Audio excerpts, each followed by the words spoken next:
নমস্কার। আজকে অক্ষয় তৃতীয়ার দিন। প্রায় সবাই আমরা নিরামিষ খাই, তাই আরেকটি নিরামিষ রান্না সেটা রাতেও করতে পারো, তার একটা তালিকা দিচ্ছি বা তার বর্ণনা দিচ্ছি। সেটা হচ্ছে ছানার ডালনা। এই ছানার ডালনা করতে আমি নেব 250 গ্রাম ছানা, মাঝারি মাপের 4টে আলু, 2টি এলাচ, 2টি লবঙ্গ, 2 টুকরো দারচিনি আর 2টো তেজপাতা নেব ফোড়নের জন্য। আর বাটা মশলায় থাকছে 2 চা চামচ ধনে বাটা, 2 চা চামচ জিরে বাটা, 2 চা চামচ আদা বাটা আর 1 চা চামচ হলুদ। মশলার সঙ্গে কষা হবে, তার জন্য 2 চা চামচ আটা। আর বাদাম তেল নেবে বা সাদা তেল, সেটা হচ্ছে 3/1 কাপের তেল। এবারে কিভাবে করতে হবে?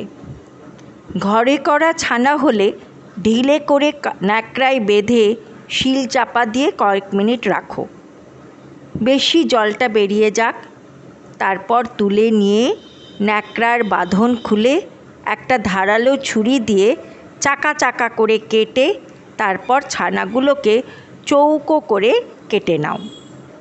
এবার নরম আঁচে পরিষ্কার তাওয়ায় খানিকটা তেল গরম করে খুব সাবধানে পাতলা খুন্তি দিয়ে কিংবা বড় ছুরির সাহায্যে ছানা চৌকোর 2 পিঠ লালচে করে ভেজে তাওয়াতেই রাখো। বেশি নাড়াচাড়া করতে গিয়ে ভেঙে ফেলো না।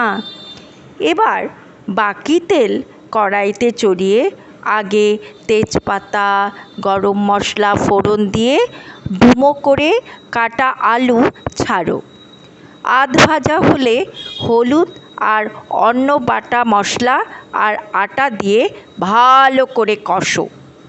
মশলার ভাজা গন্ধ বেরোতে বেরোতে আলুও গরম হয়ে যাবে। তখন সাবধানে 1.5 কাপ মতো গরম জল দাও।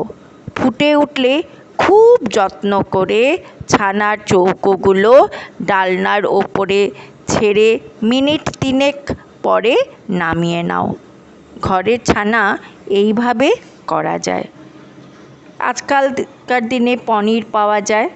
পনির তো টুকরো করে কাটাই থাকে, এরকমভাবে ছোটো চৌকো চৌকো টুকরো করে কেটে একই পদ্ধতিতে তৈরি করতে পারো ডালনা। আশা করি তোমাদের ভালো লাগবে, বাড়িতে করে দেখো।